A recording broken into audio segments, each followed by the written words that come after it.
It's the search for answers that has brought us here together today. My name is Eric Worre, and for almost 30 years I've been an entrepreneur, struggling at times, but ultimately succeeding. As a best-selling author, speaker, and business owner, I've spent my entire career helping millions of people around the world to become entrepreneurs. And I believe strongly that there is, in fact, a better way when it comes to how we make a living. The career landscape has changed dramatically, and many are still working in a model that is completely out of date. What worked for previous generations isn't working as well for people today. In this film, we're going to explore 3 important questions. First, what's really going on in our working world today? Second, in this new economy, is it better to become an entrepreneur, or is it safer to work for someone else?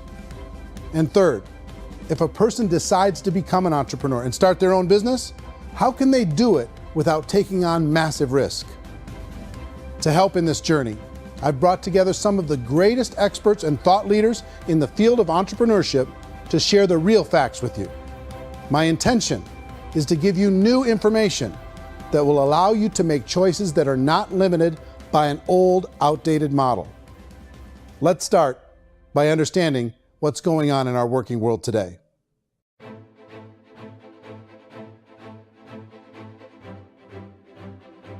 Let's look at unemployment. 30–40% of the people are honestly not working, but would be working.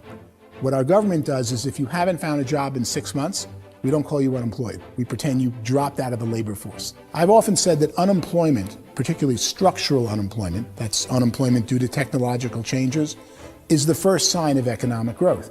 Think of it, 10 people live on an island. They go out every day and fish. One day, new technology shows up. A missionary brings them a net. Now, using the net, one pilots the boat, one throws the net. 2 fishermen can do all the work 10 used to. That's a 500% increase in productivity, 2 doing the work of 10, in one day. You don't have to learn a lot to learn how to throw a net instead of throw a fishing line. The island's got a big problem, 80% unemployment. But the island still has all the wealth of the fish because the 2 people produce as much fish as 10 did. Now, of course, looking back in history, these changes used to take thousands of years. And during that time, we went into farming and transportation. Some of us became doctors and some teachers and lawyers, and we developed all these new professions and new manufacturing jobs.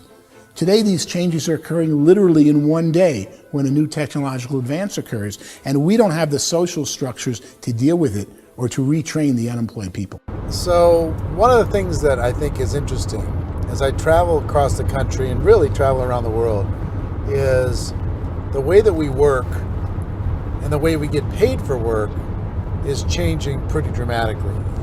On a global basis, everything is being turned upside down because of the rapidly advancing technologies.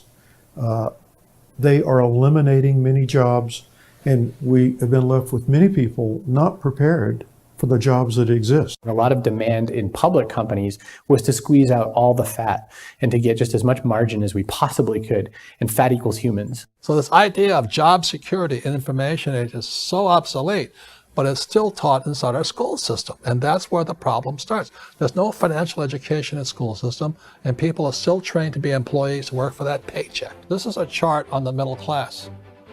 What's happening in the middle class, those that went to school, their incomes have been coming down for years. And parents still say to their kids, go to school, get a job.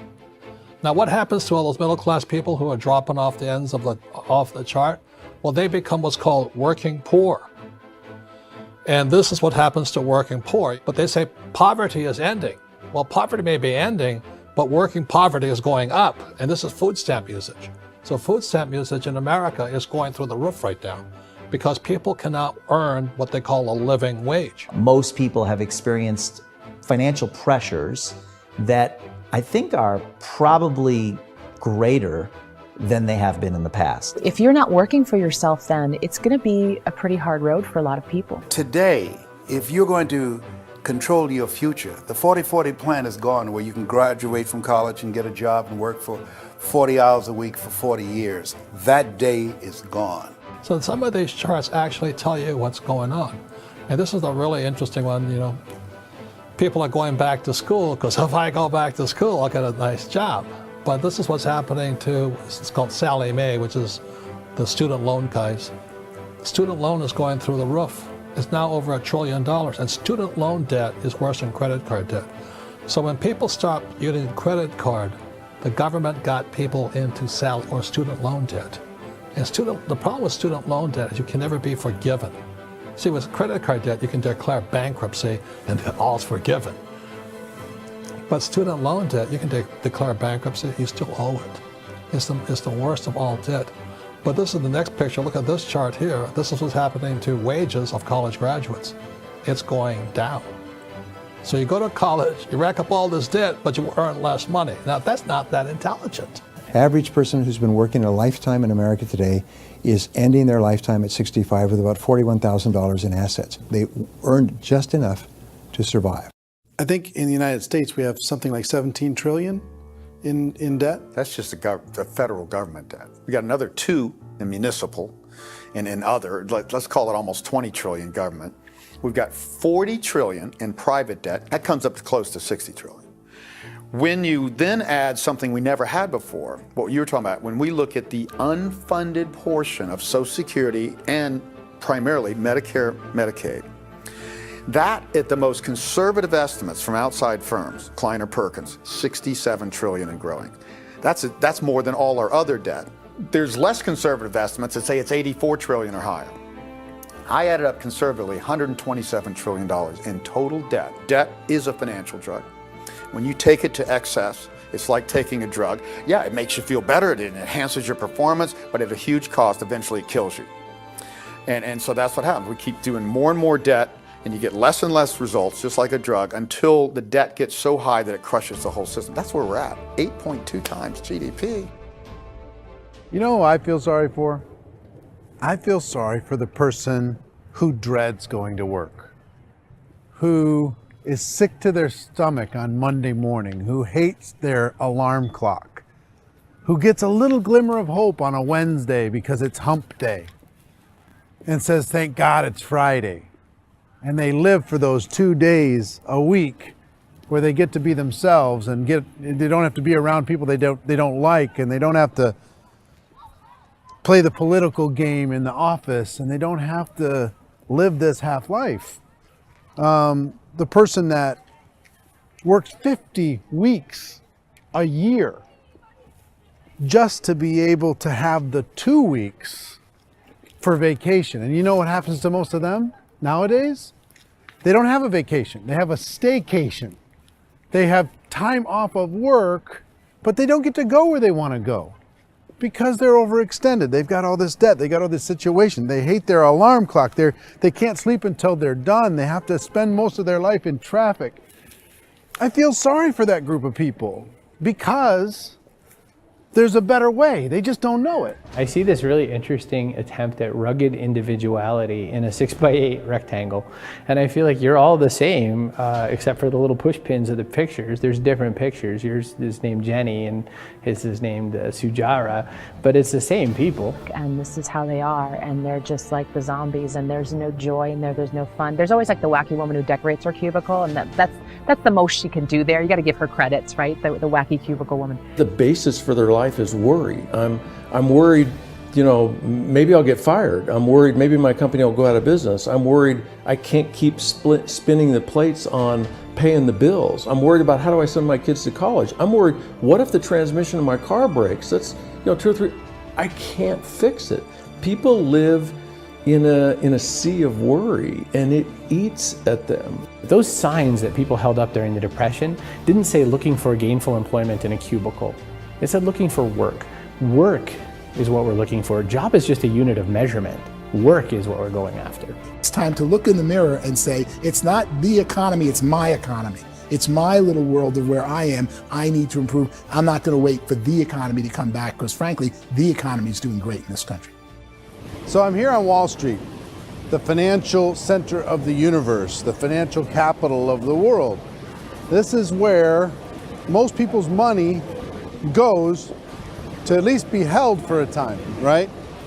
With interest rates in banks being effectively zero, and many experts are predicting it's going to stay at zero for the next 10, 20, even 30 years, people feel like they don't have any choice but to put their future into equities, to put their future into the hands of other people on this stock market, and hope that the stock market goes up, hope that the stocks that their advisors pick or that they pick goes up. That's one way to go, I guess. It's my personal belief that if you put your future into the hands of yourself, in other words, you have earning power by yourself, I think you're a better investment than these guys. I think controlling your future is a better option than handing over your retirement to these guys. The average household income in the United States is approximately $50,000 a year, what they call the middle class. To reach the top 25% of income earners, you'd need to earn at least $90,000 a year. To reach the top 10% would be a household income of $140,000, the top 5%, $190,000, and to be in the top 1%, you'd need a combined household income of at least $380,000 a year. So here's the question. What do you think would give you the best chance to move up and get to the top 10%, the top 5%, the top 1% or beyond? In my opinion, and in the opinion of many, many experts, the answer is to become an entrepreneur, to become your own boss. I think you have to be a business owner. I can't, the only time I ever say to someone it'd be great to be an employee is when they've already told me they've surrendered. I only tell people who are wounded spiritually that they should be an employee. And it's that feeling that you get when you pick up the backpack off the little Cub Scout and say, "Don't worry, little guy, we'll get you back to the camp." You know, it is in no way a kindness when I tell someone they'd be a great employee. The other status symbol really increasingly is lifestyle. And people who can own their own business, maybe even work out of their house, that I tell you, people admire that. Like, gosh, I wish I could do that. The spirit of the entrepreneur is to be a risk taker and to be resourceful and unstoppable and to have a vision of yourself beyond where you are and not willing to settle for life as it is. You think about the great entrepreneurs, they're visionary, they have heart, they're willing to do today what others won't so they can do tomorrow what others can't. Personally, I don't think of the new economy, the old economy. I create my own economy. The entrepreneur's in control.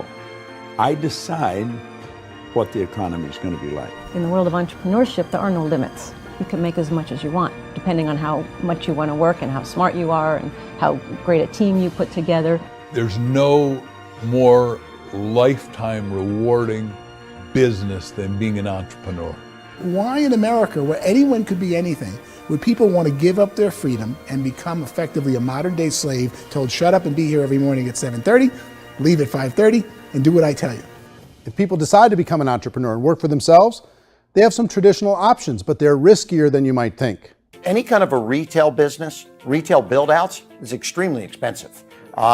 Even just these small little yogurt stores where they're putting little yogurt machines and you get all the different flavors, you're spending $200,000, $300,000, $400,000 to open a yogurt shop. I would love to buy a Dunkin' Donuts, but it's $500,000 or so to start.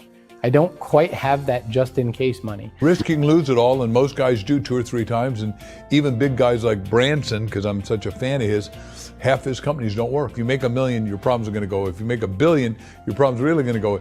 Just the opposite. You and I know when you're making $1 million, you got $1 million responsibilities. You make $1 billion, you got 1,000 times $1 million responsibilities. And most people say, I'd love to be my own boss. 70% of Americans would love to be their own boss, according to recent polls. But they don't know how to get there. Because what are you going to do?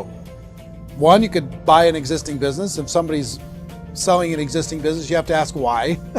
Usually because it's probably hard. It's probably not making as much money as they hope. 2, they could buy a franchise. A little less risk, proven system, but it's expensive to be able to do that.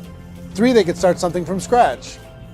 And that's where a lot of people feel like, I don't have the chops to do it. I don't have the money. I don't have the product idea. I don't have the expertise. I don't have whatever it's going to take to be able to get there, and I can't risk my family to do it.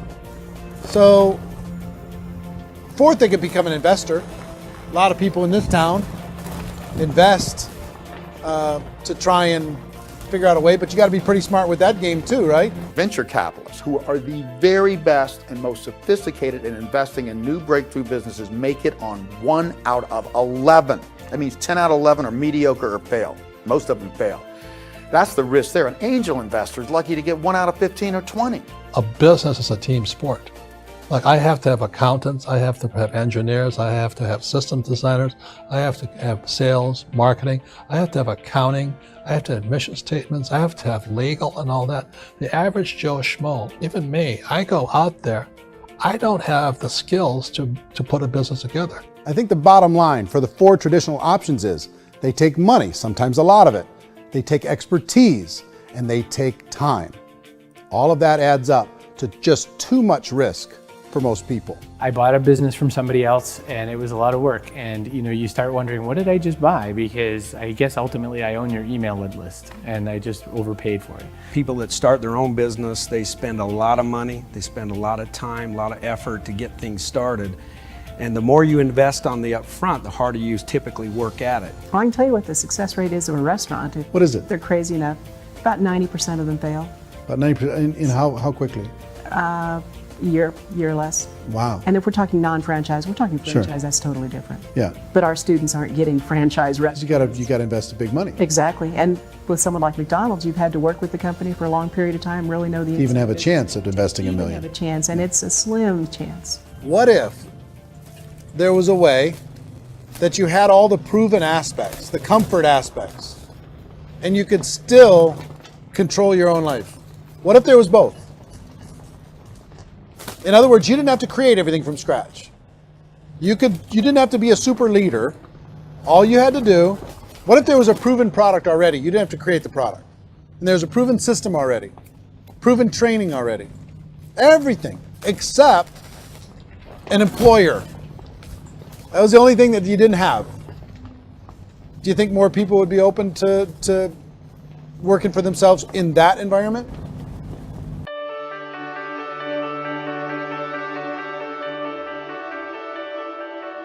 In our search for a better way to make a living, we've come to the conclusion that becoming an entrepreneur is actually safer than being an employee. And through our look at the entrepreneurial options, one particular path kept coming up from expert after expert. And I think most people will find it surprising because it's certainly a non-traditional business model. That model is for people to start their own business and become an entrepreneur through the creation of a network marketing business. Some people call it direct selling because the product is being sold directly from the manufacturer to the end consumer, cutting out the middlemen. Other people call it multi-level marketing, or MLM, because there are multiple levels of commissions paid. The most common term today is network marketing, because network marketing best describes using a large group of independent distributors, independent entrepreneurs, to move a product or service more efficiently. So my friend here, Donald Trump, and I, we always write about the network marketing industry. And the reason we support the network marketing industry is because it really is a business school for entrepreneurs. Because most people come out of school looking for a paycheck. Oh, that's terrible. I went to network marketing like that. I think if it didn't exist, we should invent it. It is that good. I think direct selling is a great way to do business today. It's very easy to get into that industry, and you can be self-employed, be in effect an entrepreneur. When we see multi-billionaires adding network marketing companies to their portfolio of companies, that would be a clue. When we see people who are very famous authors and very famous business people endorsing the industry, that would be a clue. These network marketing companies aren't $50 million companies, they're billions and billions of dollars. They lead the stock market, they're major companies. When we're going to get it? You know, and you're going to school to work for a paycheck, but if you want to be rich, be an entrepreneur, and network marketing gives you the spirit to be an entrepreneur. A traditional company will spend up to 50% of their total revenue on marketing. Network marketing companies use a different approach. Instead of having all that extensive marketing expense, they utilize a network of independent distributors to do the marketing for them. Now, why do they do this? First, because word-of-mouth advertising is so much more effective today than traditional media advertising. Second, some products need to be explained or demonstrated and an independent salesperson can do that more effectively than an ad campaign. Third, it's completely efficient. The company only pays for the marketing of their product if a sale happens and not before. Imagine if Amazon allowed you to become an independent distributor and paid out 40% of its revenue to that distributor group. All you had to do as a distributor was recommend a product, and if a person bought it on Amazon, Amazon would take care of all the logistics and you'd get paid for bringing the customer. Now imagine you got paid for every purchase that customer made for the rest of their lives. Well, Amazon doesn't offer this option, but network marketing companies do. 85% of all buying decisions in our society are made as a result of word of mouth or reputation. We're recommending things to each other all the time. You know, who's your dentist? Who's your doctor? Who's your lawyer? What detergent, are you using? What legal system are you using? What product are you using? We're talking to each other about the things that we love anyway. When you go into a big box retailer, you're lucky if the clerk looks you in the eye, much less gives you any detailed or accurate information about what you're purchasing. So of course, this personal information, this education coming from a friend, a neighbor, a relative, or even a stranger, but one who has experience with the product is extraordinarily valuable. As a matter of fact, network marketing can educate consumers probably better than any other form of marketing. It certainly can do better than advertising, because advertising usually has a certain hype to it and you can only get limited information. So, network marketing trumps advertising. If you were a typical sales company and you wanted to sell $1 million a month worth of product, you might go find 100 superstar salespeople. The quota would be $10,000 a month. So network marketing as a distribution system just flips the numbers. So we use 10,000 happy, raving fans of a particular product, and we don't concern ourselves so much with how much product each one of them individually sells. If they sell just $100 or $200 a month, and there's 10,000 of them, you're selling $1 million to $2 million a month worth of product. And that's the best way I can explain how network marketing works. This is the marketing arm of the company. There's not money being wasted on bricks and mortar. There's not money being wasted on inventory that's sitting stagnant somewhere. There's not of employees standing around that don't have customers. These are people that are going to connect with customers. These companies allow people to become independent distributors for extremely low cost and with no minimum time or sales quota. Essentially, they own their own business and can provide as much or as little sales as they choose. In other words, the distributor gets all the benefits of traditional business ownership without the risk. The advantage of network marketing is the ease of entry, the low risk, and the low startup cost, because almost everything else has very high risk. You can get in for a minimal investment. You're buying into a system that's already been proven, products or services that have been proven to work. The keys to network marketing is providing an opportunity for the masses to get involved, providing an opportunity for the average person who doesn't have the resources to start their own business. All of this so far is fairly straightforward, but network marketing offers another benefit, and it's this benefit that makes it so interesting for entrepreneurs. Network marketing allows a distributor to build their own network of other distributors and then compensates them on the sales created by that entire group. Direct selling is, at its base, very simple. It's the sale of a product or service to an individual on a face-to-face, one-on-one basis, just the way we're talking right now. But there's an important element as well, and that's the offering in conjunction with that sale of product, the offering of an opportunity for someone to make something of themselves. No matter what your social status is, no matter what language that you speak, I mean, look how many unbelievable people are becoming successful that speak every kind of language out there. What an awesome gift to give the world. Instead of having to work your way up in a system and prove that you could be a sales manager, they just decided everybody can be a sales manager. Everybody gets to build a sales team from day one. And so what that brought into the system of growth as a direct selling company is the concept of compounding or geometric progression. Because now you can actually grow sales force very quickly because everybody is enrolling people in their own sales force. People who are like, oh, this is weird, I'm building a sales team, or what do you think you do at a regular company? How do you think a regular company works? Network marketing is the only industry that doesn't say your past determines your future. It looks at your past and says, okay, now what can we train you to do so you can have a great future? Every other employer out there wants to exploit you for what you already know, not teach you something new. Network marketing has the potential to save the United States and the world because it's going to teach people not to be employees, but to be entrepreneurs.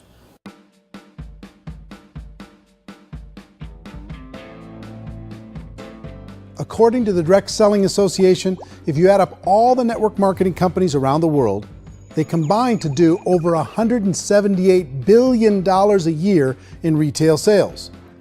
To give you an idea of how big that really is, the NFL, the National Football League, does approximately $9 billion a year. The music industry does a little more than $16 billion a year, and the movie industry does about $80 billion a year. Using a conservative average, network marketing companies pay their distributors about 40% of that $178 billion in the form of commissions, which adds up to more than $71 billion a year. That's almost $6 billion a month. It's almost $200 million in commissions every single day. So it's certainly working, and people are making serious money in network marketing. With the growth of the direct selling industry over the last 10, 15, 20 years, we've seen a broader understanding of the channel. We have seen more and more people getting involved in the business, so our penetration in the marketplace has increased, and thus the understanding in the marketplace of who we are has increased. And we've seen non-direct selling companies look at the direct selling model and say, something's going on there. People are making money. Companies are being profitable, individuals are being motivated, product is being delivered to market. Maybe we should explore this. Some people think only the people at the top make money. Well, let's take a look at that as well. In the network marketing profession, there are roughly 500 people in the world who earn over $1 million a year. If you round that number up to $2 million a year, that adds up to about $1 billion a year. That takes the $71 billion paid out each year down to $70 billion. So where does the rest of the money go? The vast majority goes to part-time people making anywhere from a few $100s a month to many thousands of dollars a month. It goes to people who choose to make it a full-time career move and earning even more than that. Every day, people are using the money they earn through network marketing to pay off debt, have more fun, and improve the quality of their lives. Everyone I know in network marketing has been doing that since the 50s. They go to work when they want to go to work. They stop working when they want to take time with their children to have a leisurely breakfast and discuss issues and drive them to school. They go back to work when they get home, wherever they're working out of. The biggest thing that I've seen is people that have become much happier in their life. MLM has probably made more millionaires of more people in more countries, and I've spoken to them in 67 countries than any other single form of business, starting from nothing. If they have a choice between working a job for the next 10 years or working a network marketing business for the next 10 years, the result of working the network marketing business will be better. A lot of people within the industry go on and make this a career and do extremely well at it. Network marketing has been nothing but good for everyone I know that's been involved with it because they did it seriously and they played full out and they've been very successful. It's been a constant barrage of success stories and people showing off stuff that they got as a result of it. How many people are involved? Approximately 16 million Americans and 96 million people around the world are currently participating in network marketing. And in a recent poll, 82% of those people report a good, very good, or excellent experience with network marketing. So people are happy.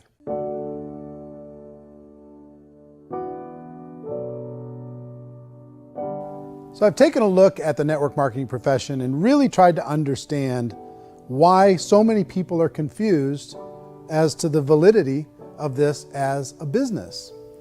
One is this pyramid shape. People get really messed up with this pyramid. Oh, it's one of those pyramid things. So I just think there are a lot of haters out there who really don't understand the industry and say, oh, it's a get-rich-quick scheme. It's a pyramid. Well, corporate America is a pyramid scheme. You know what I mean? It goes like this.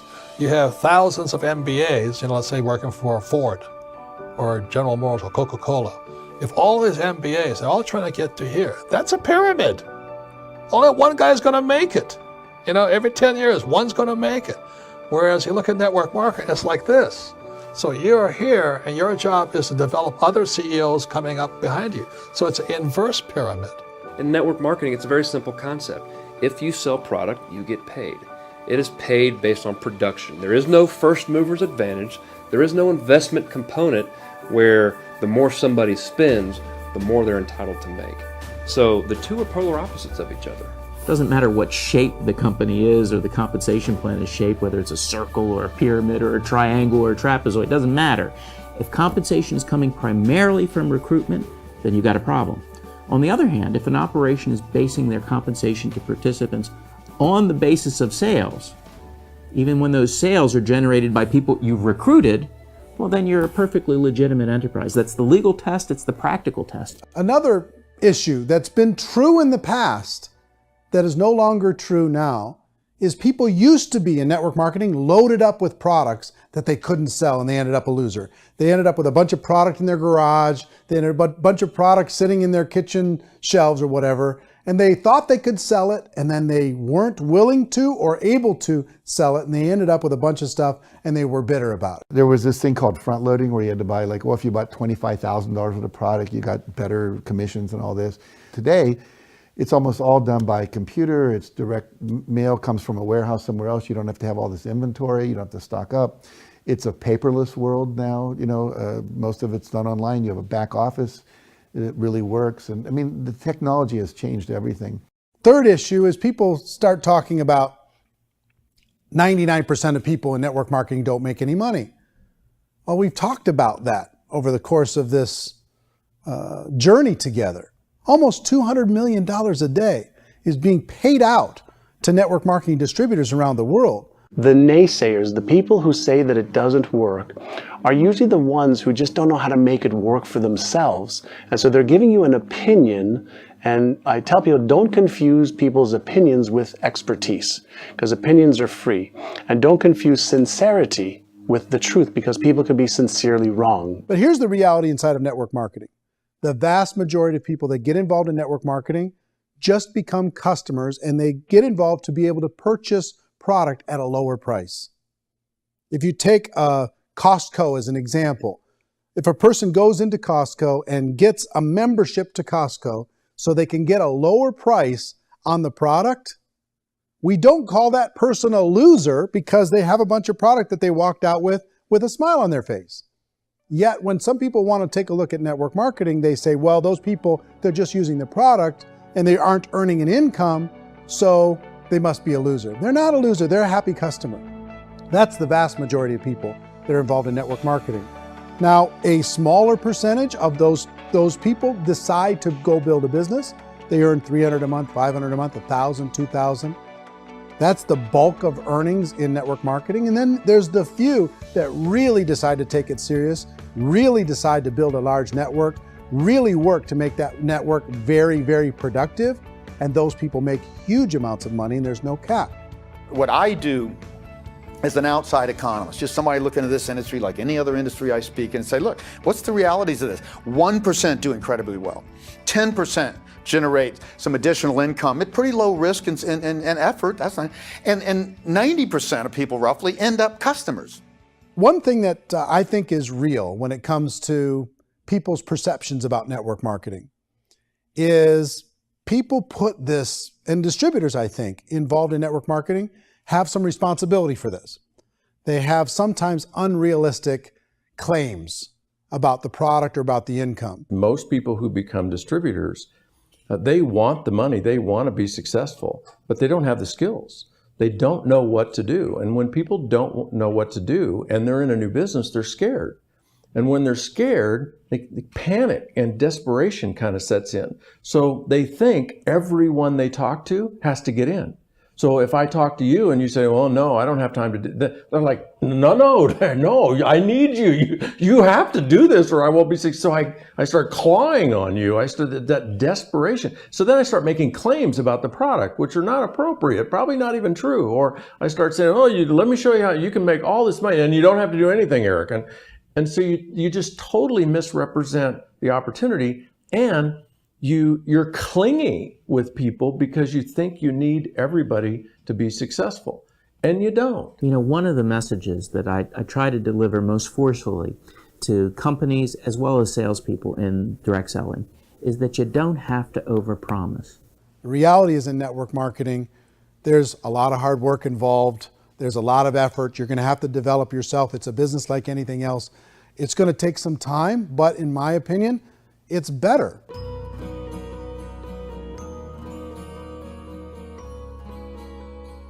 It's light years better for people starting today than it was even 5 years ago. I think it's more widely accepted now, and people understand it is a business. It is being an entrepreneur. It is being a business owner. Our belief system is based upon our evaluation of something, and frequently if we reevaluate a situation, our belief about that situation will change. The industry has changed and it's grown up. It's totally transformed. You've got young people today that have grown up with social media, and they understand networks. They understand how people are connected through technology, and they understand how money flows through those networks.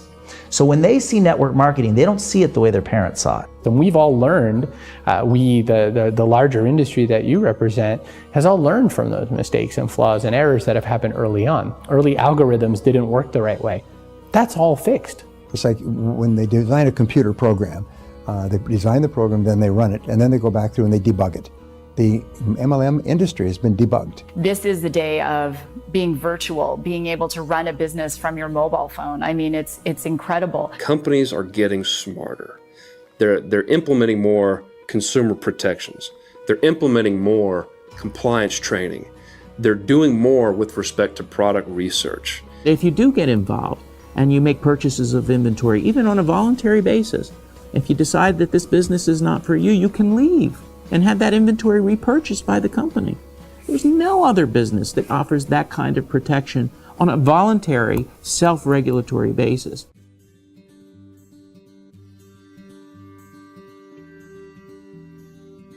If you decide to look further into a network marketing business in order to generate more cash flow for your family, I would recommend reviewing the following 4 elements. First is the product or service. And on the product or service, I would ask 5 important questions. 1, do you like it? Is it something you would feel comfortable sharing with others? 2, is there a recognized need in the marketplace? It's hard to create a need if one isn't naturally there. 3rd, does the product meet that need? Does it solve a legitimate problem for consumers? And 4th, is it priced to sell? Can it compete in the marketplace? And 5th, is it priced for profit? Is there enough margin for the company and the distributor to be able to generate income for the long term? If you can answer the questions on the product to your satisfaction, the next element to consider is the company itself. Is it well run? Do you believe in the founders or the management team? Do you feel they have what it takes to go all the way?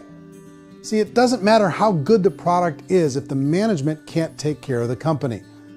Good management can change with the times. They can handle adversity. They can make good decisions.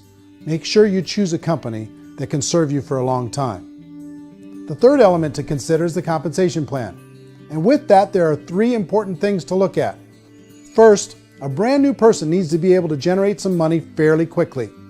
It may be an obvious reason, but you can probably imagine the ripple effect of a distributor getting involved and having even a small victory fast. That can only help with the overall success of the organization. Second, a person should be able to develop a moderate part-time income in a reasonable period of time. As they develop their network and as their sales grow, they should be able to enjoy more benefits. And third, for the people who are really serious, for those who decide to really go pro in the network marketing profession, there should be the possibility to make a serious full-time income if they work hard and are committed to developing their skills. If you're comfortable with the product, the company, and the compensation plan, the last thing you should look at is the support that will be made available to you. Does the company have a website? Does it have a solid online reporting tool? Do they have comprehensive training available? Do they host events to help you build your business? If you decide to do this, what kind of a support system can you plug into? Choosing a network marketing company is a personal decision. But evaluating the 4 elements of product, company, compensation plan, and support is a great place to start. Is the company promising that you're going to get rich quick or that you can make a lot of money without a lot of effort? That's a red flag. Is there a product that you really believe in that you think can be sold? Or are you being told by salespeople or the person who's trying to recruit you or by the company itself that don't worry about the product, all you have to do is recruit other people into the business? Red flag, warning sign. If you're hearing that, take a second or even a third look. Get to know the customers, the products, the business, have some success, and see where the opportunities might take you to move up in the organization. You want to find out how concerned are they about my education, my training, and my development? Is there a space for me to grow? Most important question. Learn everything that you can about the product. Make sure it's something that you believe in, and learn everything you can about the industry and work that system. You have to be very passionate about whatever that company is doing. I would get involved. You can always test drive anything, you know, the product, the service, the community, and then lean into it a bit. If it feels good, then lean into it a lot. Behind me is the Lincoln Memorial. And this is a place where Martin Luther King Jr. had his famous "I Have a Dream" speech. And at that speech, he talked about his dream for equality for everyone around the world, and that's a noble dream. But I think more people need to remember what it was like when they were kids and the dream was still alive in them, before it got beaten out of them by reality, by this paycheck, by these responsibilities, and by having to live for this job to pay the bills. I think people need to remember that, go back to that. Once they know that there's a better way, I think their future is going to be much brighter. They can live a better life.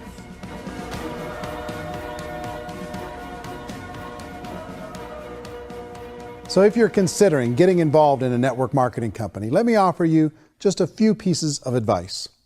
First, network marketing isn't perfect. It's emotional, it's challenging. Like any entrepreneurial venture, it can have its up days and its down days.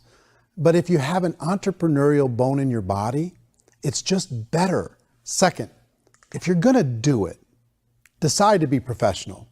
Decide to go pro. It's better to do that than just be this amateur sticking your toe in the water. Third, as any professional, you're gonna have to learn some new skills. And I promise you, inside of the network marketing profession, they're not too difficult to learn. Fourth, like anything worthwhile, it's gonna take some time.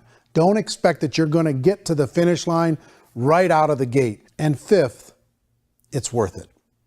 It's worth it to be able to take charge of your life again. It's worth it to be able to control your own financial situation. It's worth it for the people you're going to be able to spend time with.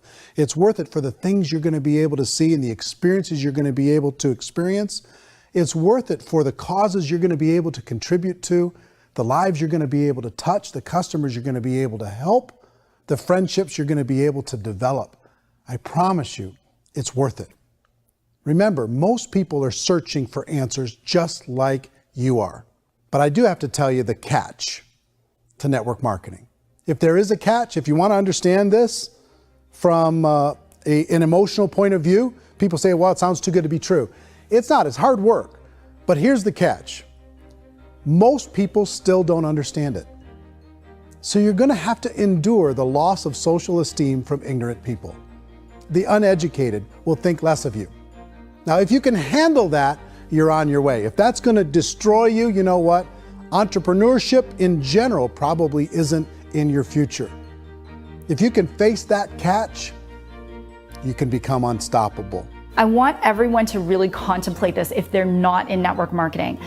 You're in a job, you probably have a mortgage, you have rent, you have debt, whatever's going on. You're in a prison. You work just hard enough to keep them from firing you, and they pay you just enough to keep you from quitting. Come on! I've been there, done that, and bought that t-shirt. In network marketing, if you run into failure, it's really just a homework lesson for yourself. There's no one to blame. You really have no excuse not to be successful. You just don't. People don't want to hear that, but there's so much available to you. If you want to be a good network marketer, be a student to the people above you, be a fellow traveler to the people on the same level, and be a teacher to those below, and know when it's appropriate to do which. People who are not afraid of asking people to buy things or not afraid of persuading people with a chance they may say no.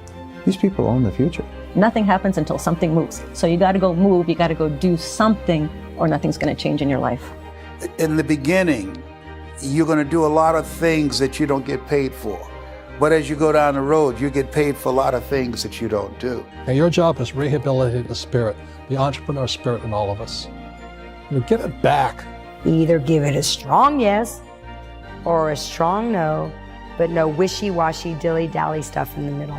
There's dreams and there are nightmares, but I believe that the biggest nightmare of all is when you don't pursue your dream. You're going to see some monumental growth in this profession. It's an exciting, exciting time to be involved with the network marketing profession. The next 10 years, I see just exponential growth. When that tipping point comes, it's not a matter of asking somebody, have you ever heard about network marketing? You're really asking them, which company are you building your wealth in? We are here to fix the world, to improve relationships with other people, to improve other lives. And the real reward comes as an entrepreneur in any level from teaching somebody something and watching them soar. There is no greater reward.